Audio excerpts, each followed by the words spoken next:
Assalamualaikum warahmatullahi wabarakatuh. Pada kesempatan kali ini, saya akan menjelaskan tentang efek toksik suatu zat dan mereview jurnal tentang efek toksik. Simak dulu videonya ya. Nah, yang pertama yaitu toksisitas. Toksisitas yaitu kemampuan bahan kimia untuk menyebabkan kerusakan atau injuri. Proses pengerusakan ini baru terjadi apabila pada target organ telah menumpuk satu jumlah yang cukup dari agen toksik ataupun metabolitnya. Selanjutnya ada efek toksik. Efek toksik adalah aksi tambahan dari obat yang lebih berat dibanding efek samping dan merupakan efek yang tidak diinginkan. Hal ini tergantung pada dosis yang diberikan. Efek toksik sangat bervariasi, baik dari segi sifat, organ sasaran, maupun mekanisme kerjanya. Efek toksik dapat berubah karena berbagai hal, seperti perubahan absorpsi, distribusi, ekskresi zat kimia, peningkatan atau pengurangan biotransformasi, serta perubahan kepekatan reseptor pada organ sasaran. Kemudian ada prinsip umum. Efek toksik terjadi akibat interaksi antara racun dan tempat aksinya secara langsung atau tidak langsung. Keberadaan racun di tempat aksi tertentu ditentukan oleh keefektifan translokasi, berupa absorpsi, distribusi, serta eliminasinya di dalam tubuh. Kondisi efek toksik. Kondisi efek toksik terbagi menjadi dua. Yang pertama yaitu ada kondisi paparan zat kimia, meliputi jalur paparan, lama atau kekerapan paparan, saat atau waktu paparan, jenis paparan atau akut maupun kronis.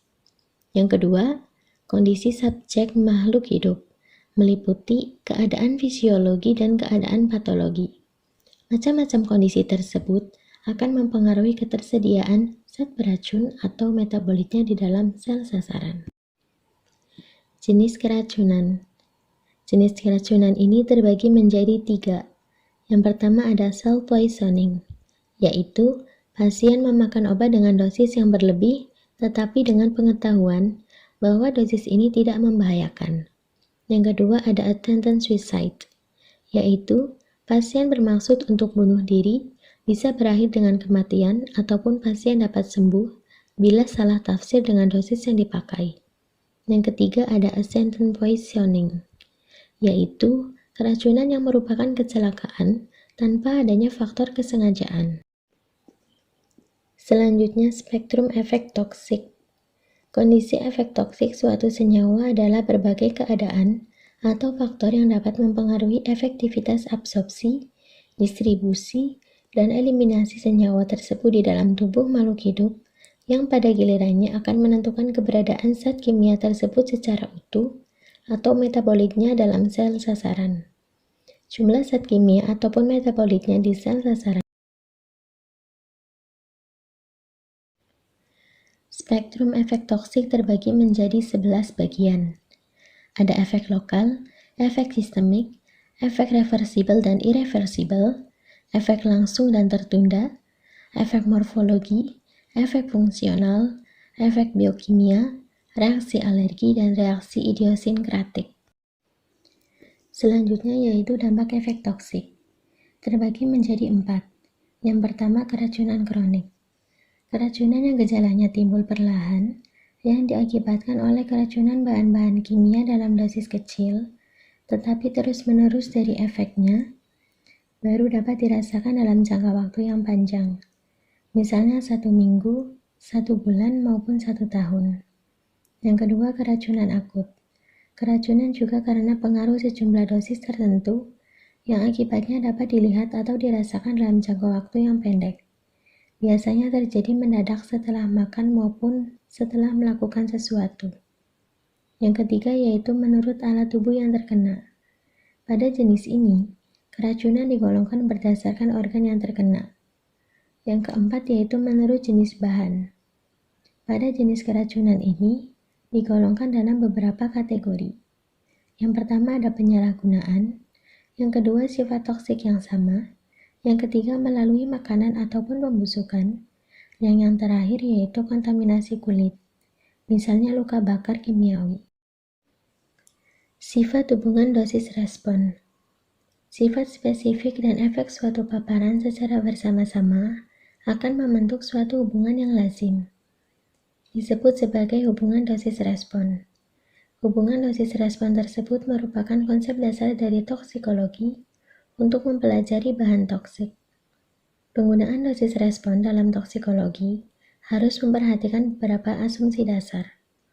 Di antaranya, respon bergantung pada cara masuk bahan dan respon berhubungan dengan dosis. Yang kedua, adanya molekul atau reseptor pada tempat bersama bahan kimia, berinteraksi dan menghasilkan suatu respon.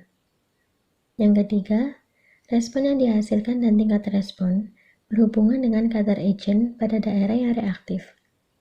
Selanjutnya, kadar pada tempat tersebut berhubungan dengan dosis yang masuk. Aplikasi hubungan dosis respon.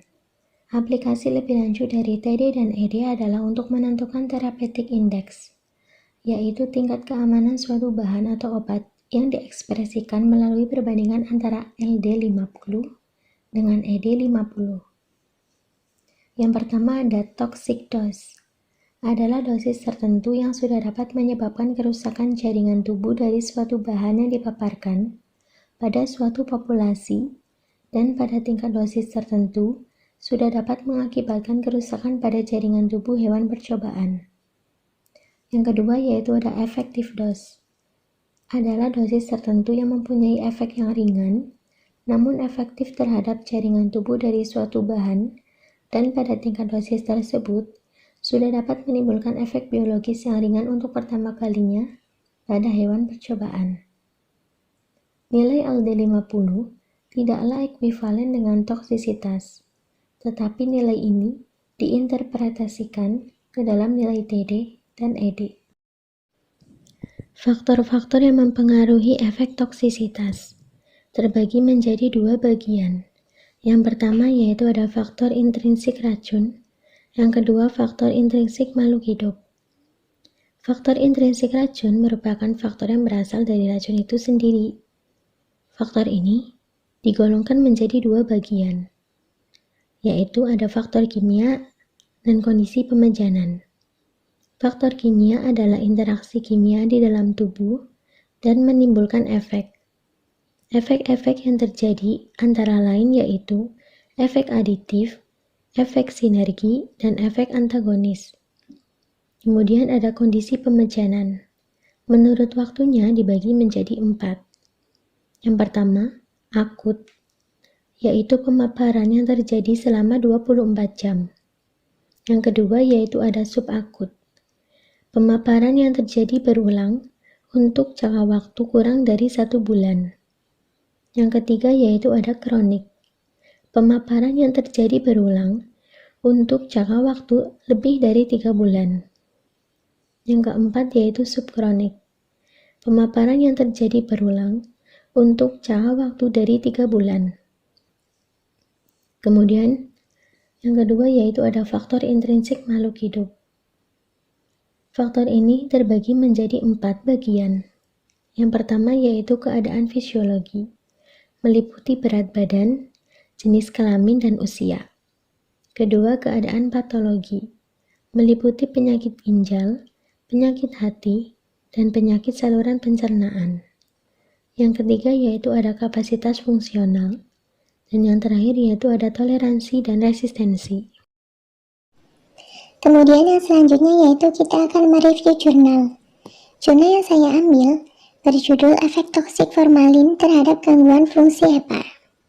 Ingat ya, saya hanya mereview, bukan melakukan penelitian. Selanjutnya yaitu pendahuluan. Formalin merupakan salah satu xenobiotik yang sekarang ini banyak ditemukan dalam industri makanan sebagai pengawet. Jejak kimia formalin dapat memacu terbentuknya senyawa reaktif oksigen spesies atau ROS dan proses hipoksia histotoksik. Hepar merupakan organ yang memiliki kapasitas metabolik tertinggi dibanding dengan organ lain. Hepar memiliki berbagai fungsi mengeluarkan zat-zat berbahaya dari dalam tubuh atau dalam prosesnya disebut sebagai detoksifikasi. Detoksifikasi dilakukan terhadap seluruh zat yang masuk ke dalam tubuh termasuk formalin. Tujuan dari penelitian ini adalah untuk mengetahui pengaruh pemberian formalin per oral terhadap kadar SGOT dan SGPT sebagai parameter fungsi hepar pada tikus Wistar, Ratus norvegicus. Sedangkan metode penelitian ini menggunakan penelitian eksperimental laboratorik dengan post-test only control group design. Jumlah sampel sebanyak 20 ekor tikus Wistar yang telah memenuhi kriteria eksklusi dan inklusi selanjutnya diadaptasi selama 7 hari. Dan pada hari ke-8, tikus Wistar dibagi secara simple random sampling menjadi 2 kelompok. Kelompok kontrol diberi placebo per oral, sedangkan kelompok perlakuan diberi formalin per oral 0,1 mili per kilo berat badan per hari. Setelah 2 minggu, semua sampel penelitian dilakukan pemeriksaan kadar SGOT dan SGPT.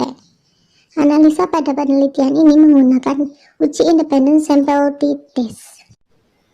Hasil dan pembahasan. Didapatkan hasil pengujian bahwa nilai P lebih dari 0,05 yang berarti distribusi data normal. Distribusi data yang diperoleh normal, maka dapat dilakukan pengujian independen sample t-test. Proses selanjutnya yaitu memilih uji yang akan digunakan dengan melihat pengujian homogenitas varians data melalui uji Leven. Pada uji Leven, diperoleh nilai P sama dengan 0,00. Nilai P lebih dari 0,5 yang memiliki arti varian pada kedua kelompok sama. Sedangkan analisis independen sample t-test, kadar SGOT dan SGPT kelompok kontrol atau placebo, dan kelompok formalin diperoleh nilai P sama dengan 0,00. Nilai P kurang dari 0,005 dapat diartikan ada peningkatan kadar SGOT dan SGPT hepar tikus putih, Ratus norvegicus, galur Wistar pada pemberian formalin per oral. Terdapat pengaruh pemberian formalin terhadap kadar SGOT atau SGPT hepar tikus Wistar dengan uji t-test P sama dengan 0,00. Formalin yang masuk ke dalam tubuh akan dimetabolisme menjadi senyawa asam format. Asam format di dalam tubuh akan diedarkan melalui vena porta sehingga masuk ke dalam jaringan hepar. Pada jaringan hepar terdapat sel Kupffer yang akan langsung mengaktifkan ROS. Pengeluaran ROS mengakibatkan terjadinya kerusakan pada struktur lemak yang dapat mengakibatkan kerusakan pada struktur sel, yaitu pada membran mitokondria. Apabila berlangsung terus-menerus, akan mengakibatkan kematian sel. Kerusakan yang terjadi dapat mengakibatkan cedera hepar yang berakibat peningkatan kadar SGOT dan SGPT. Kadar SGPT banyak terdapat pada sitoplasma, sedangkan SGOT banyak dalam mitokondria organel sel. Apabila kerusakan banyak mengenai membran sel hepar yang di dalamnya banyak terdapat sitoplasma sel, maka akan menyebabkan kenaikan pada kadar SGPT. Sedangkan, apabila kerusakan sebagian besar terletak di mitokondria pada organel sel, akan meningkatkan kadar SGOT. Pada penelitian yang telah dilakukan, kemungkinan dosis formalin belum menimbulkan kerusakan pada tingkat organel sel, sehingga kenaikan kadar SGOT belum terlihat. Dengan adanya perubahan kadar SGPT dan SGOT pada penelitian ini, menunjukkan terjadinya gangguan fungsi hepar tikus Wistar akibat pemaparan formalin per oral. Kesimpulan, terdapat peningkatan kadar SGOT dan SGPT hepar tikus putih, Ratus norvegicus, galur Wistar pada pemberian formalin per oral dibandingkan dengan kontrol placebo P sama dengan 0,00. Formalin per oral menyebabkan terjadinya peningkatan kadar SGOT dan SGPT tikus Wistar. Sekian penjelasan dari saya, kurang lebihnya mohon maaf. Wassalamualaikum warahmatullahi wabarakatuh.